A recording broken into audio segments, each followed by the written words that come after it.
Boa noite, irmãos. Que a graça e a paz de nosso Senhor Jesus esteja com os irmãos. Hoje nós vamos dar uma paradinha em 2 Coríntios. Nós vamos estudar um texto que se encontra na primeira carta do apóstolo Pedro. 1 de Pedro, capítulo 2. De 1 a 10. 1 de Pedro, capítulo 2, de 1 a 10.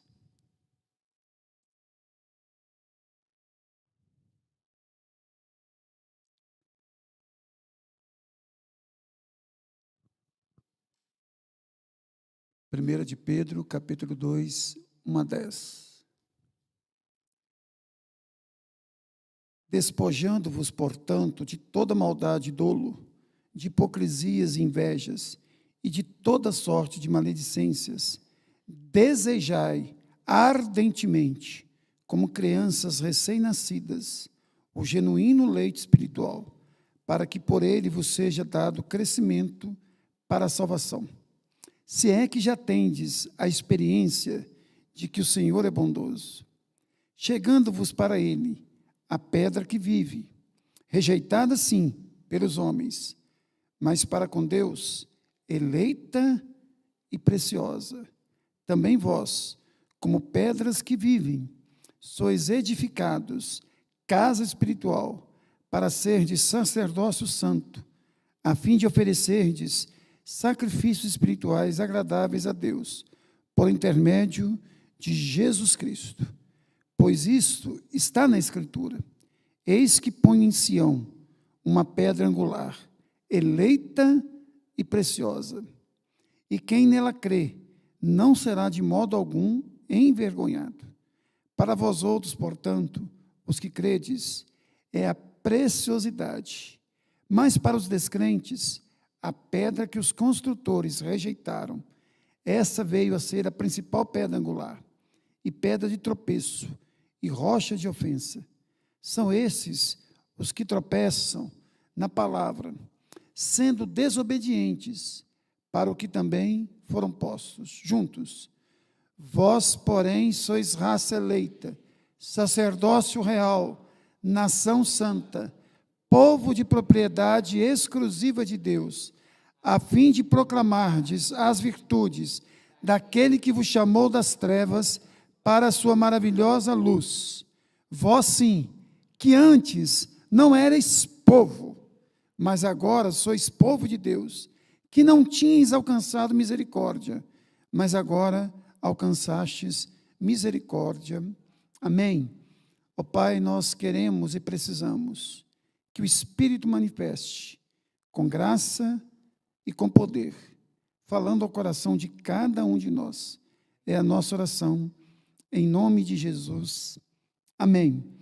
Irmãos, no capítulo 1, do versículo 1 ao versículo 12, o apóstolo Pedro, ele fala sobre a nossa viva esperança. Ele fala da nossa salvação, que é pela maravilhosa graça de nosso Senhor e Salvador Jesus Cristo. Ele diz que nós devemos manter um coração cheio de júbilo e gratidão por aquilo que Jesus fez por nós na cruz do Calvário. E notem, essa carta aqui foi escrita para um povo que estava sendo perseguido, para um povo que tinha que ter, um povo que estava fugido por causa da perseguição aos cristãos.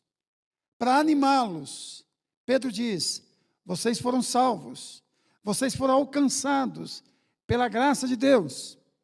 Vale a pena permanecer firmes no Senhor.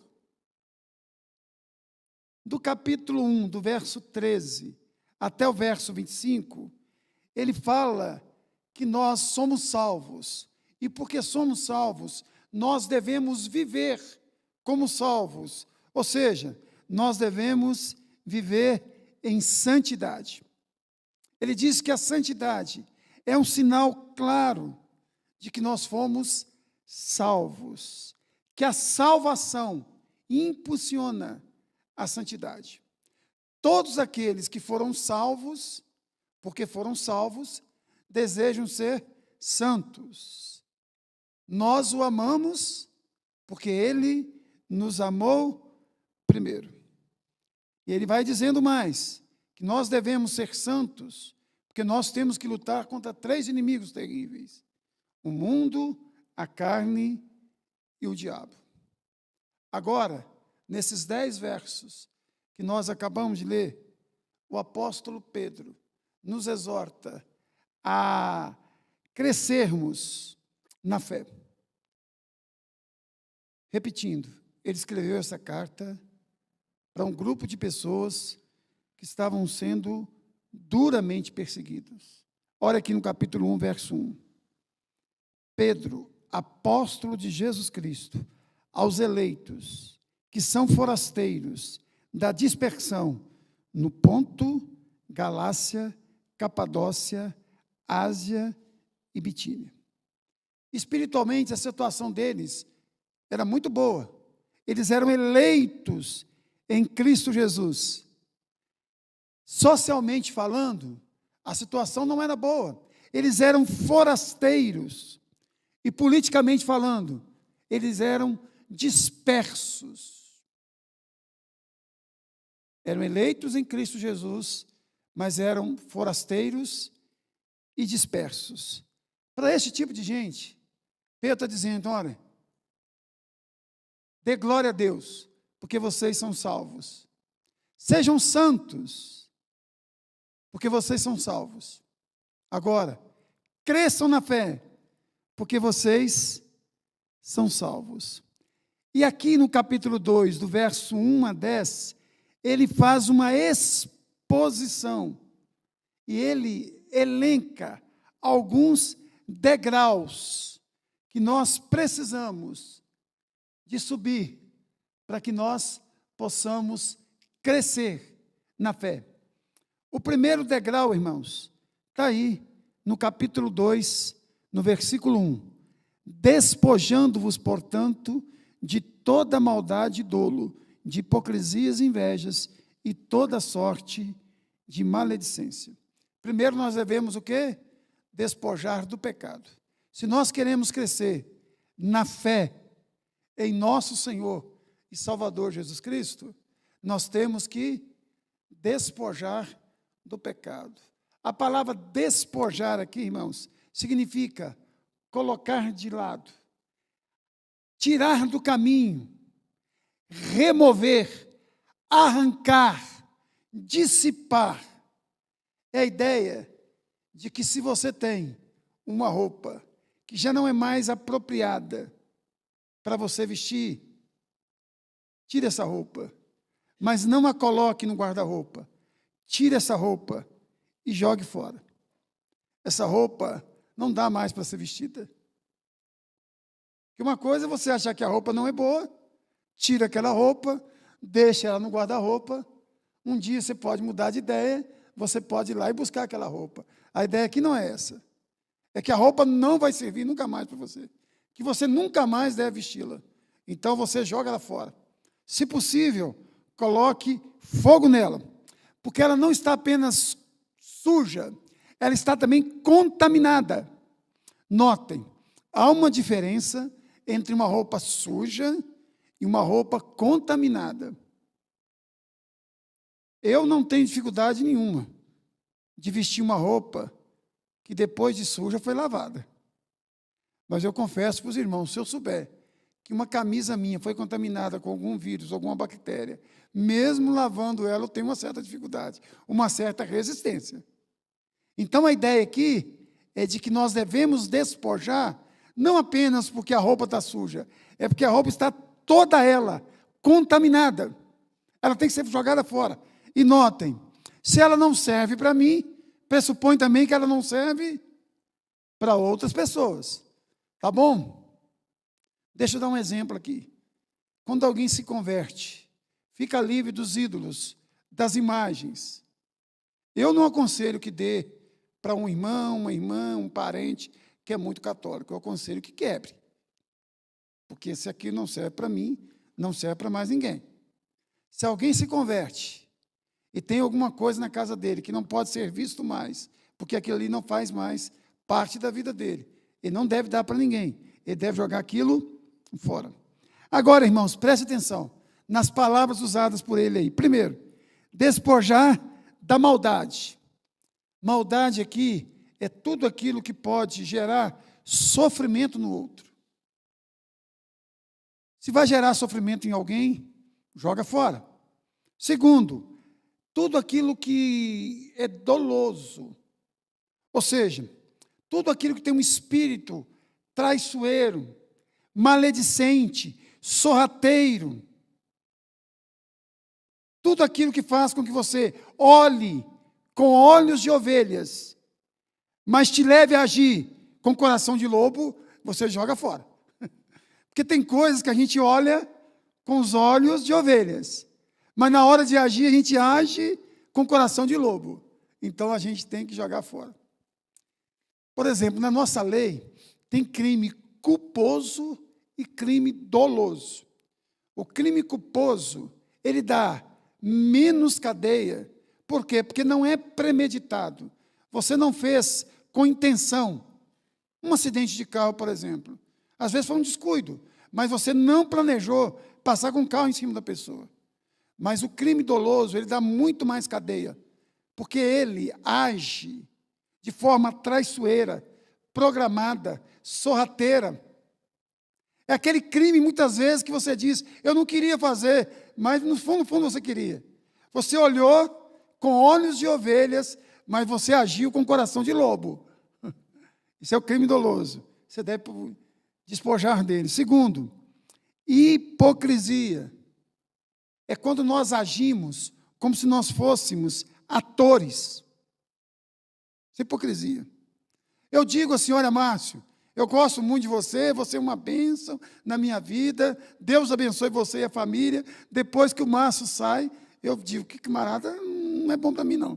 Que esse sujeito ali não serve, não. Isso é hipocrisia. Ou seja, é quando nós usamos máscaras. A ideia de hipocrisia é usar máscaras. Aqueles atores na Grécia que colocavam máscaras, eles eram chamados de hipócritas. Jesus chamou os religiosos dos seus dias de hipócritas. Por quê? Eles tinham uma aparência de piedade, mas não eram piedosos. Eles eram como sepulcros caiados. Aquele túmulo bonito, todo de cerâmica ou granito. Mas se você abrir ali, tem ossos, tem um corpo apodrecendo, fédito ali. Tudo que é assim, nós devemos despojar.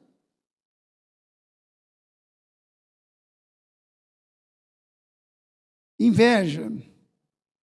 Inveja aqui, irmãos, é querer ter aquilo que é do outro. Não é querer ter igual o outro. É querer ter aquilo que é do outro, é diferente. Por exemplo, se você vê alguém com um carro e você achou aquele carro ali um carro bonito e você quer trabalhar para comprar um carro igual, isso não é inveja.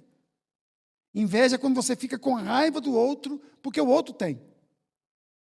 Você queria que fosse você e não o outro que adquirisse aquilo, comprasse aquilo, fosse dono daquilo.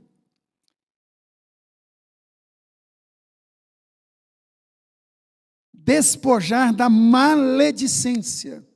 Esse aí é duro. É falar mal do outro. Na maioria das vezes, a maledicência é motivada pela inveja. Você fala mal do outro por inveja dele. Então a Bíblia condena. Sabe por quê?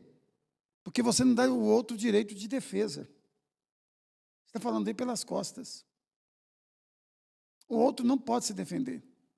Ele está sendo atacado pelas costas, covardemente. Por isso que a Bíblia condena a maledicência.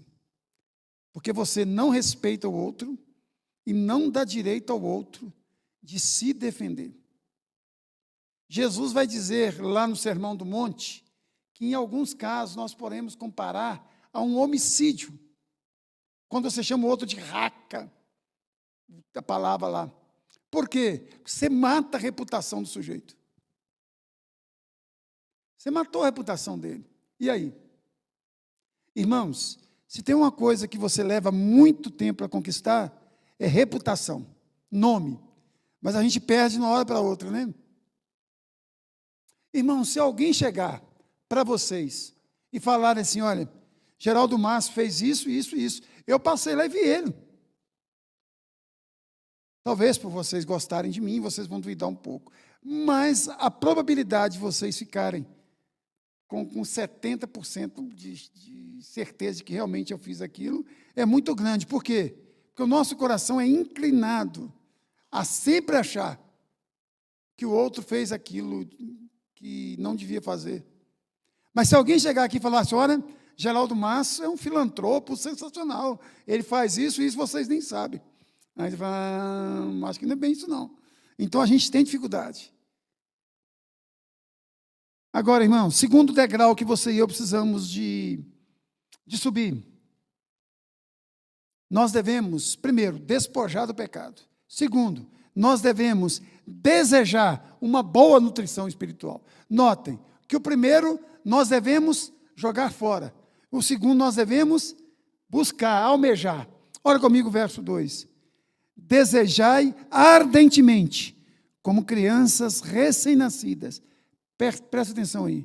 O genuíno leite espiritual, para que por ele vos seja dado crescimento para a salvação. Note que o versículo, primeiro, ele nos manda despojar. Agora ele nos manda o quê? Desejar. Negativo e o outro positivo. Despojar aquilo que é impuro. E alimentar daquilo que é puro. Jogar fora aquilo que é mal. E ingerir aquilo que faz bem. Perceberam que a vida cristã é assim? Descarta algumas coisas e acata outras. Descarta outras e acata outras. Presta atenção, irmãos. Olha o verso 2 aí.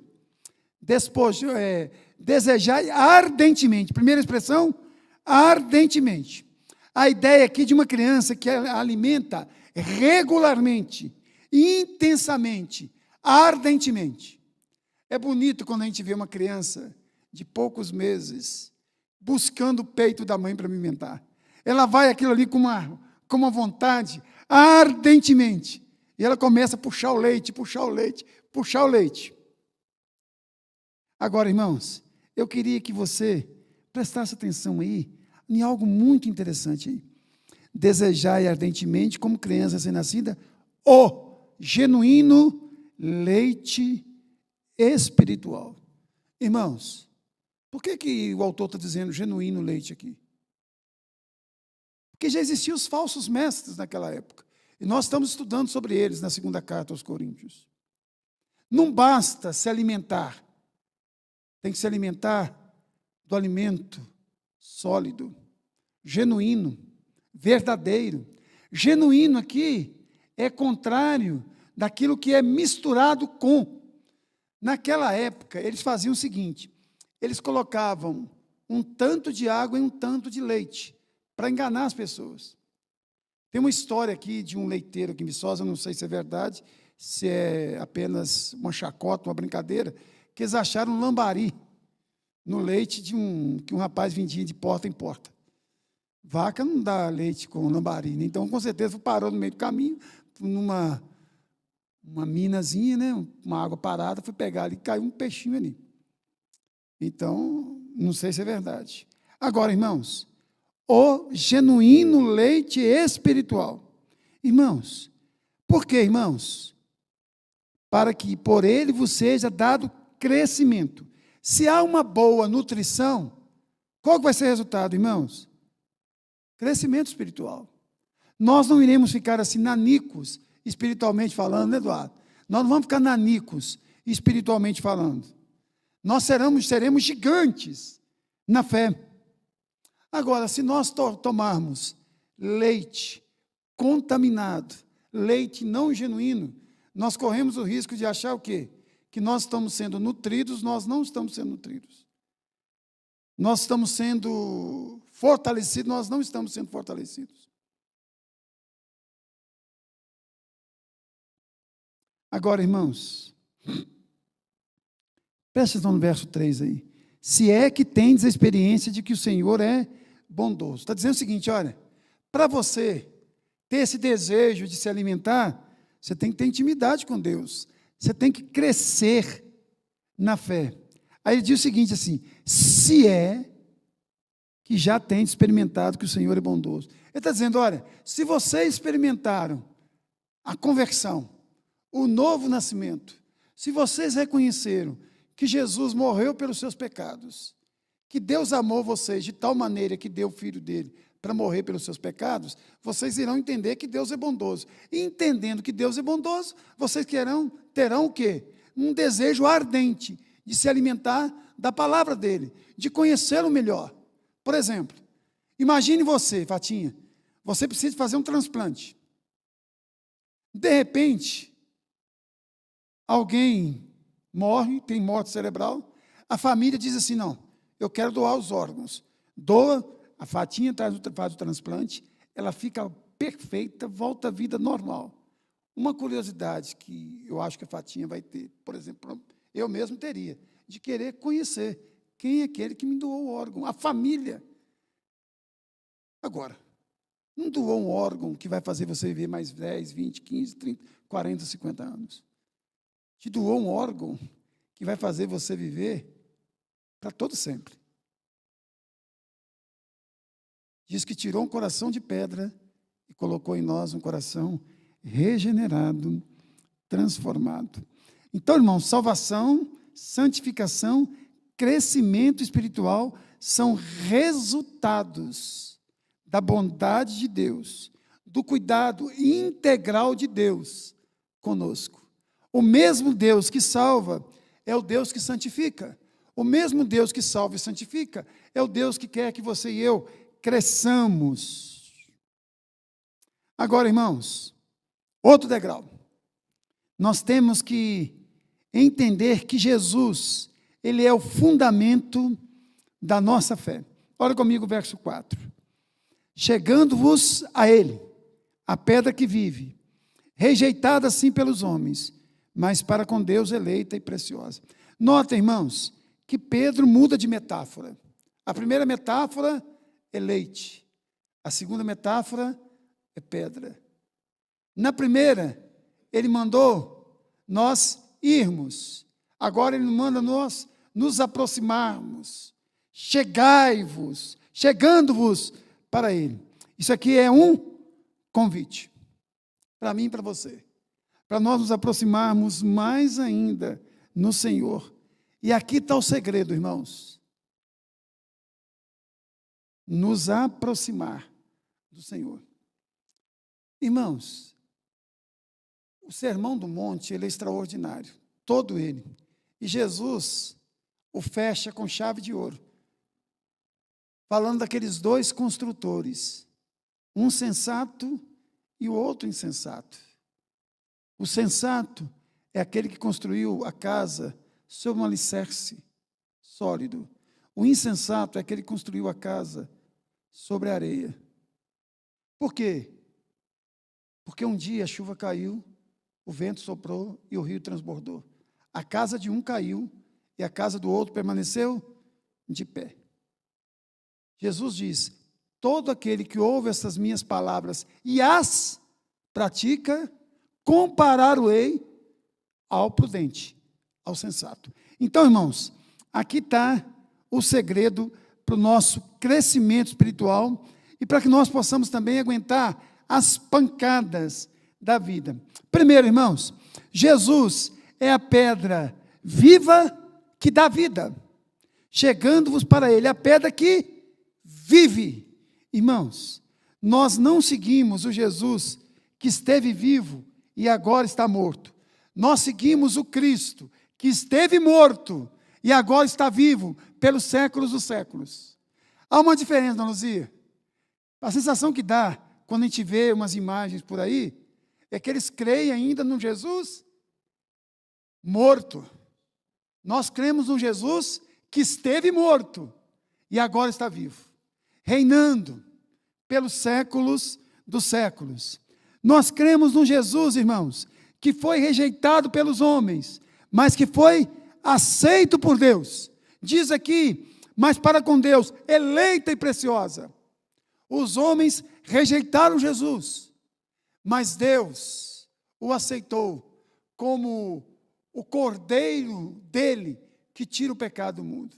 A prova maior que Deus, o Pai, aceitou a morte expiatória de Deus, o Filho, é o fato de que Jesus ressuscitou dentre os mortos.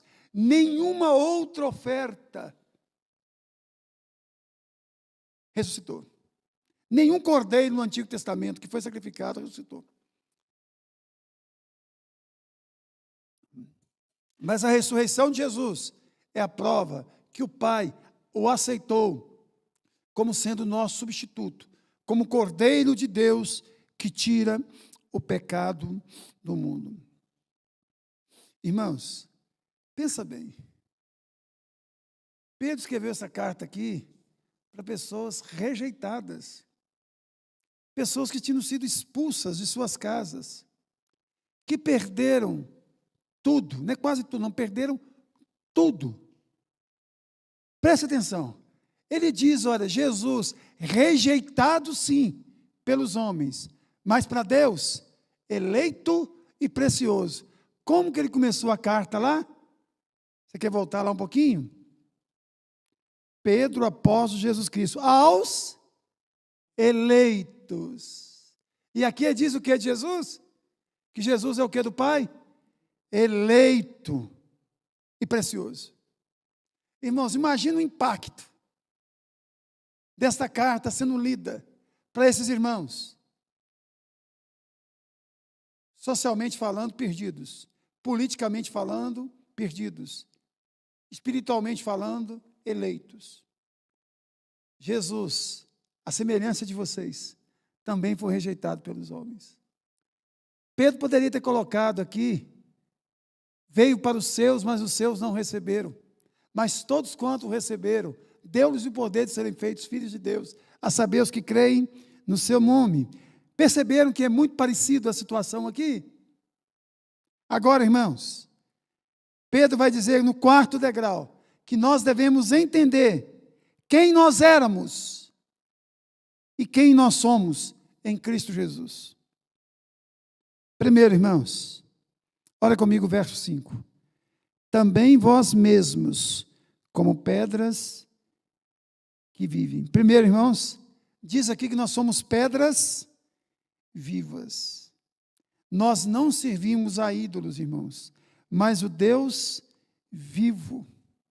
Você e eu, nós fomos tirados do entulho do diabo e fomos feitos tijolos de uma grande obra, a nova sociedade criada a partir de Cristo Jesus, a igreja. Na antiga aliança, Deus começa um povo a partir de quem? De Abraão. Aqui ele começa a nova sociedade a partir de quem? De Cristo Jesus. Ele vai dizer lá no verso 9, vós sois raça eleita, ou seja, nós temos um ancestral em comum. Irmãos, pedras vivas aqui se refere a uma comunidade de remidos. Vocês se lembram aqui que eu preguei aqui domingo sobre 1 Coríntios 13, sobre o amor? E eu disse para vocês que os dons são andaimes numa construção, mas Jesus voltará um dia e todos os andaimes serão tirados. Vai permanecer só um, não é andaime, só o amor. Irmãos, Jesus é o alicerce, nós somos as pedras vivas, está construindo essa comunidade, e os dons são os andaimes que nós usamos para que esse edifício seja construído, até a volta de Jesus. Agora, irmãos, primeiro nós somos pedras vivas. Olha o que ele diz também aí no verso 5. Nós somos templo do Espírito Santo. Olha aí. Também vós mesmos, como pedras que vives, sois edificados, casa espiritual. Irmãos, nós não seremos habitação do Espírito, nós já somos. Lá, em 1 Coríntios 6, quando diz que nós somos templo do Espírito Santo, o termo lá é o mesmo do Antigo Testamento, traduzido para a versão grega, Septuaginta, Santo dos Santos. Qual é o lugar mais importante do templo? Era o Santo dos Santos, que uma vez por ano, um sacerdote, depois de expiar os seus pecados, ele entrava lá para interceder pelo povo. E eles colocavam uma cordinha no pé dele, porque se ele morresse lá, ninguém podia entrar para tirar. Então ele puxava ele para fora. O texto que diz que nós somos templo do Espírito Santo, diz que nós somos o Santo dos Santos, que era o símbolo da presença máxima de Deus. Agora, irmãos, eu queria que você prestasse atenção em algo que eu vou dizer para você e para mim agora. Por que para você e para mim? Porque eu preciso lembrar isso sempre. O Espírito não quer apenas residir, ele quer também presidir. O que é isso, irmãos? Uma coisa é você morar numa casa, outra coisa é você comandar a casa. O Espírito Santo não quer apenas morar em nós, ele quer comandar a nossa vida, direcionar a nossa vida. Uma coisa é ter o Espírito Santo residente, outra coisa é ter o Espírito Santo presidente. Ele quer presidir a nossa vida, governar a nossa vida. Então, uma coisa, irmãos, o Espírito em você, outra coisa é o Espírito agindo em você. Preste atenção nisso e não se esqueça jamais disso. Diz também que nós somos sacerdotes do Deus Altíssimo. Olha o verso 5 aí. Para ser de sacerdócio santo, a fim de oferecer sacrifícios espirituais agradáveis a Deus, por intermédio de Jesus Cristo. Irmãos, o que significa sacerdote aqui? Intercessor. Significa alguém que leva sacrifícios a Deus. É um sacro ofício. Na Reforma Protestante, criou-se um tema, ou um lema, sacerdócio universal dos crentes. Ou seja, nós não precisamos de sacerdotes, padres, intermediários entre nós e Deus. Nós já temos um, e o nome dele é Jesus Cristo. Então, qualquer um de nós pode interceder um pelo outro.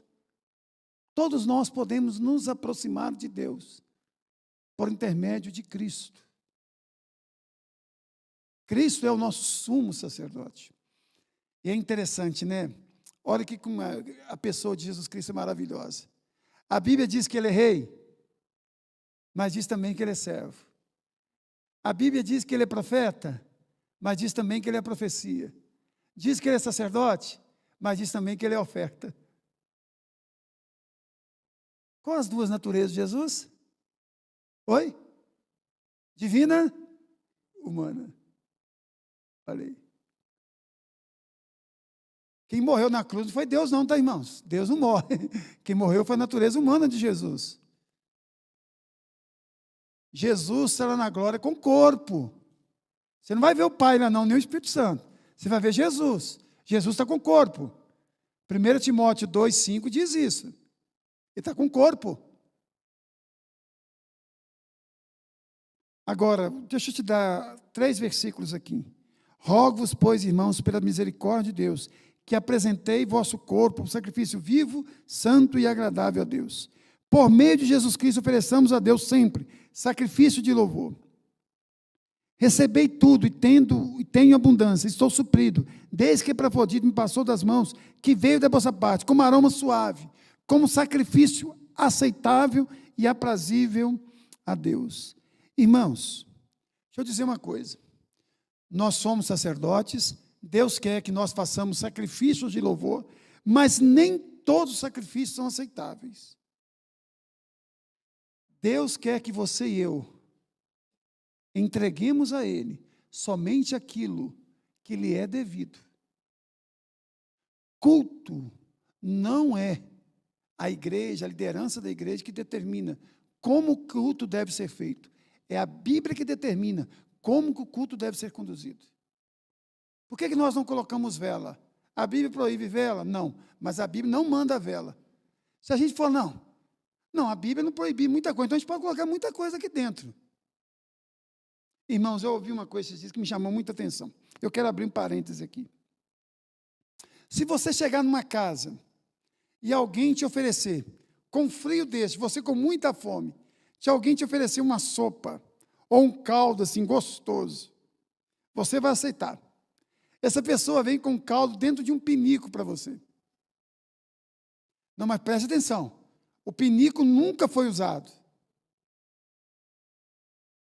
Tirou o pinico do plástico, lavou numa água quente e serviu. Você vai querer mesmo assim a sopa? Não, porque não é um lugar adequado. Tem coisas que não são adequadas no culto.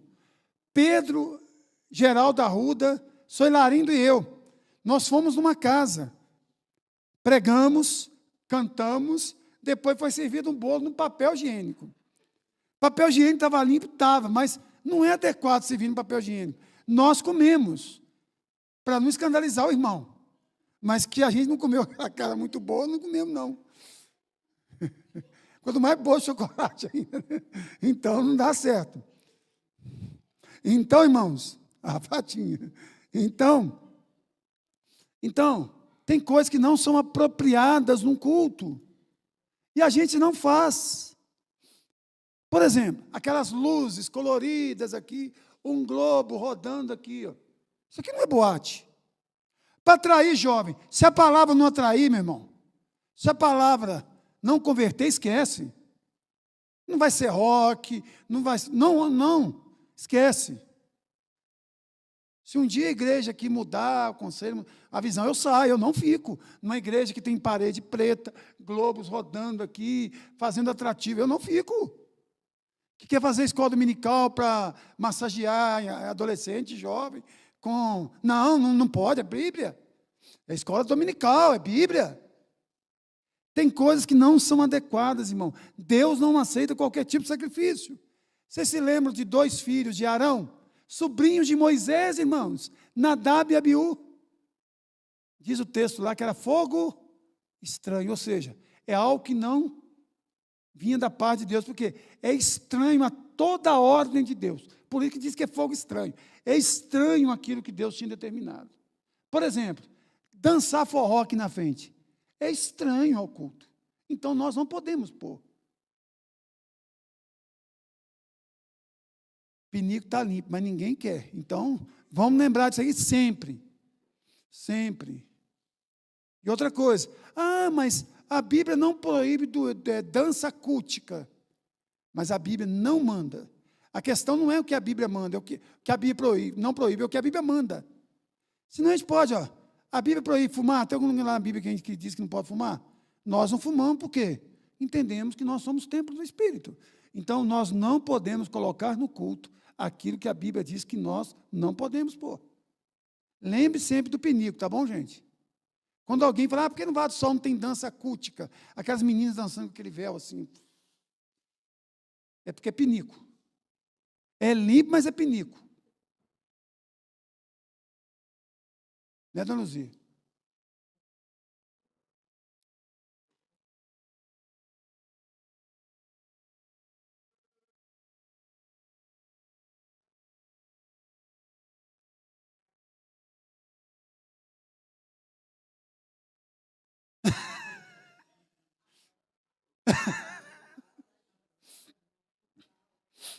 Mais uma, gente, não tampe com fralda. A outra ilustração não está boa aqui, ó. Nós já temos o bolo no papel higiênico, o pão com presunto e queijo com a fralda e o caldo no pinico. Entendeu? Tivemos alguma ilustração, depois vocês me falam aí. Boa, dona Luzia. Irmãos, olha aí, irmãos. Olha o que vai dizer aí, ó. Verso 6. Por isso está escrito: eis que põe em Sião uma pedra, angular, eleita e preciosa, e quem nela crê, não será de modo algum envergonhado. Irmãos, notem que essa carta aqui foi escrita para quem? Para pessoas que estavam sendo envergonhadas, humilhadas. pelo Estado e pela religião. Diante de Deus, as pessoas não precisavam ter nenhuma vergonha, nenhum tipo de vergonha. Por quê? Porque elas eram crentes em Jesus Cristo. Porque nós somos em Cristo, irmãos, filhos de Deus. Nós estamos alicerçados em Cristo. Nós não precisamos ter vergonha da fé que nós professamos. De jeito nenhum. Eu não sei, mas outro dia, Cruzeiro e Vasco, jogando pela 2ª divisão do Campeonato Brasileiro. Mais de 60 mil pessoas no Maracanã. Ou seja, o vascaíno fiel ao time do Vasco, mesmo estando na 2ª divisão. Hoje, no Mineirão, parecia que estava lotado. Uma semana antes do jogo, já tinha vendido mais de 50 mil ingressos. E, às vezes, você e eu temos vergonha. E o texto diz que aquele que crê no Senhor Jesus jamais será envergonhado. Agora, irmãos, olha a diferença do crente para o descrente. Olha aí, versos 7 e 8. Olha comigo aí.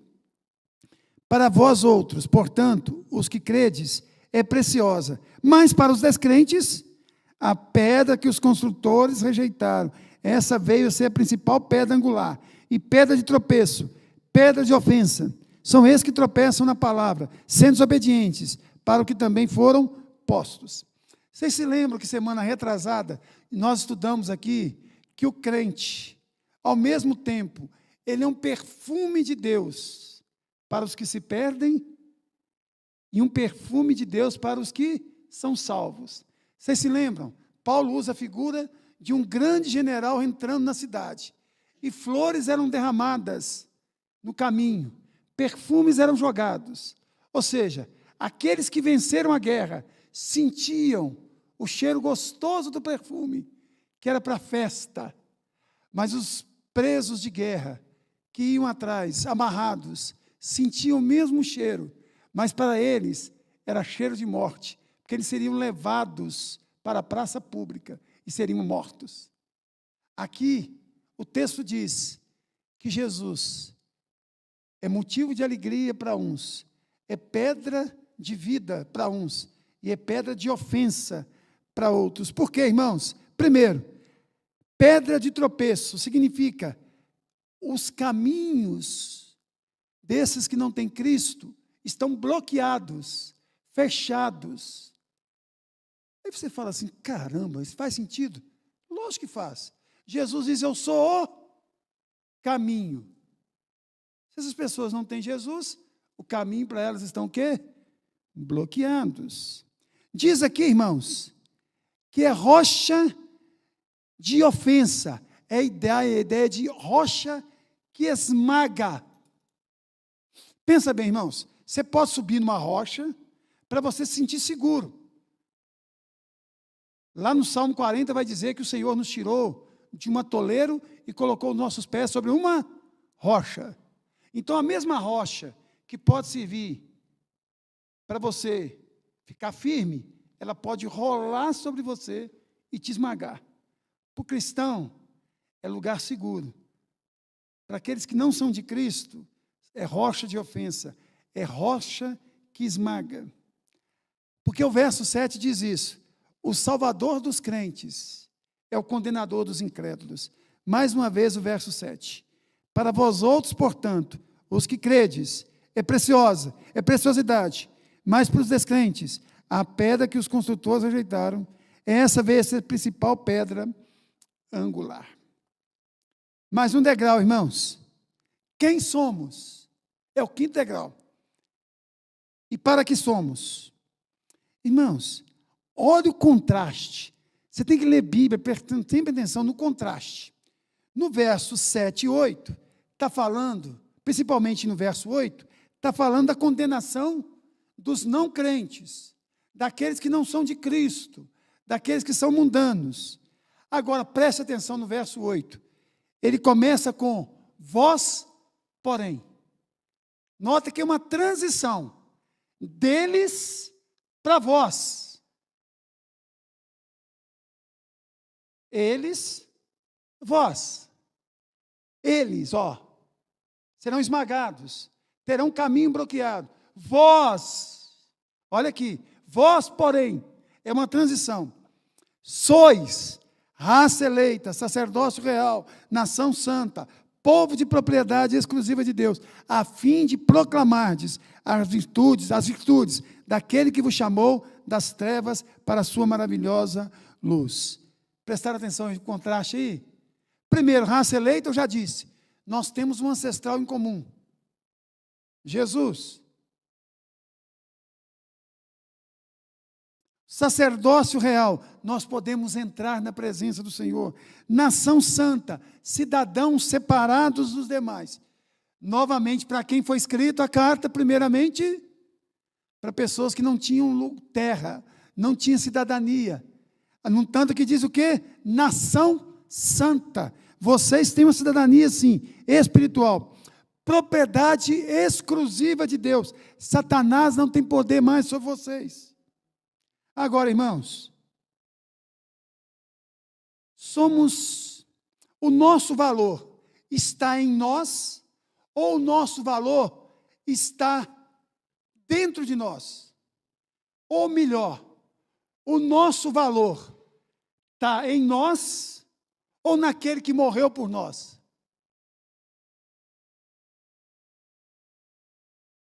Será que o versículo nos ajuda aí? Será que nos ajuda? A fim de proclamar as virtudes de quem? Daquele que vos chamou das trevas para a sua maravilhosa luz. Aonde nós estávamos também? Nas trevas. Quem chamou quem? Foi Deus que nos chamou ou nós chamamos Deus? Foi Deus que nos chamou. Então, onde está o nosso valor? Está no fato de que o Senhor nos chamou. Nós somos tudo isso, pela graça de Deus. Isso é para que ninguém fique soberbo. Vocês perceberam aqui? Agora, irmãos, olha o que vai dizer no verso 10. Vós sim, que antes não éreis povo, mas agora sois povo de Deus, que não tinhas alcançado misericórdia, mas agora alcançaram misericórdia. Ou seja, ele está dizendo, olha, vocês têm uma nova vida, uma nova cidadania. Socialmente falando, o povo que recebeu essa carta era o quê? Forasteiro. Politicamente falando, era o quê? Dispersos. E espiritualmente falando, eleitos. Irmãos, quando você entende o contexto da carta, a carta fica muito mais linda. Aquela coisa de ler um versículo só e sair falando à torta e à direita, não é o meu estilo mesmo de pregar. Porque eu acho bonito é quando você entende o contexto da carta, para quem foi escrito, quando foi escrito, por que foi escrito. Essa carta aqui foi escrita, irmãos, para animar irmãos e irmãs que estavam sofrendo. Como muitos de nós também sofremos. Irmãos, essa noite que passou eu sofri, mas isso aqui, uma dor. Não tinha uma parte do meu corpo que não doía. Sem brincadeira alguma. Poucas vezes na vida eu senti tanta dor. Nem quando eu quebrei a perna. Chegou uma hora lá que eu perguntei, mas tem alguma coisa aberta nessa casa? Porque se entrar um vento, me matava de dor. A vida, irmãos, era difícil. Mas quando nós entendemos tudo isso, muda a nossa vida. Muda. Irmãos, pensa bem, você está longe da sua casa, perdeu tudo. De repente, você se vê como nada. Você recebe uma carta de um apóstolo. O apóstolo, aspas, mais importante de Jesus. Em todas as listas, Pedro aparece com o primeiro nome. Pedro era o apóstolo mais importante de Jesus. Uma carta deste homem, dizendo tudo isso. Imagina como que esses irmãos aqui foram transformados. Tem que ter o mesmo impacto na sua vida e na minha.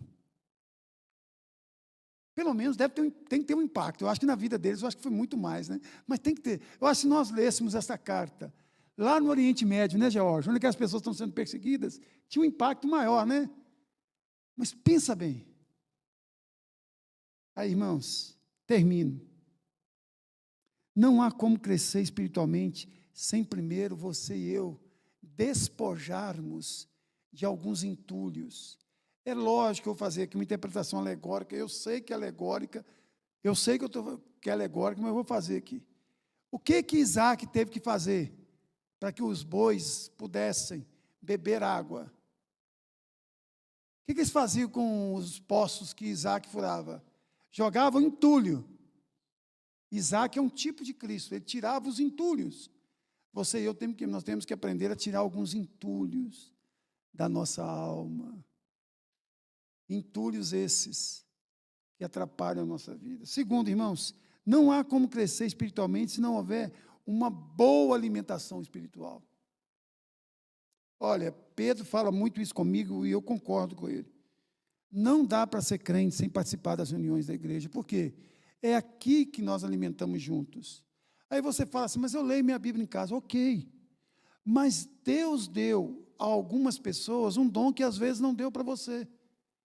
Às vezes deu para mim o dom de explicar o texto do jeito que o texto fica mais fácil para você entender. Deus me deu a paciência de ler mais, de estudar mais. Talvez deu a você outro dom, que é de preparar um caldo, que é de interceder, que é de tocar, que é de cantar, que é mexer no computador, fazer a gravação do culto. Cada um com seu dom, mas nós precisamos de momentos assim, para nós estudarmos a Bíblia juntos, ter alguém que direcione o estudo.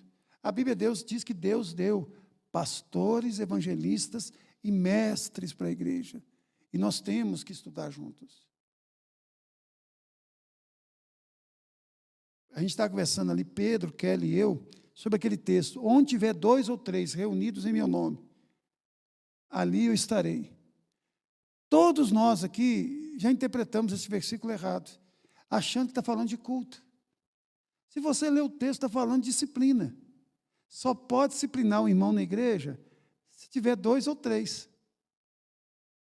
Por quê? Lá no Antigo Testamento falava isso, tem que ter testemunho de 2 ou 3. E o Senhor vai estar ali na condução daquele processo. Agora a gente lê este texto, na maioria das vezes, para falar o quê? Irmãos, não tem quase ninguém na igreja, mas nós temos mais de 2, então Deus está no nosso meio. E quando nós estamos sozinhos? E se ninguém vier para o culto aqui, só eu? Não sei que Deus vai estar, não, Denise? É claro que vai. Agora, só eu posso dar uma disciplina? Não, porque é a palavra do Pedro contra a minha contra o Pedro. Então, nós precisamos de alguém para nos ajudar nisso. Irmãos, não há como crescer espiritualmente se nós não nos apropriarmos das graças concedidas em Cristo. São tantas que nós precisamos. Olha, a Igreja Católica trata a ceia do Senhor como sendo um momento de transubstanciação. Ou seja, o pão se transforma no corpo de Cristo. O vinho se transforma em sangue de Cristo. Nós descartamos isso. Os luteranos tratam a ceia do Senhor como consubstanciação. Ou seja, o corpo de Cristo e o pão se misturam. Pão e a carne não transforma, se mistura. Nós não cremos nisso.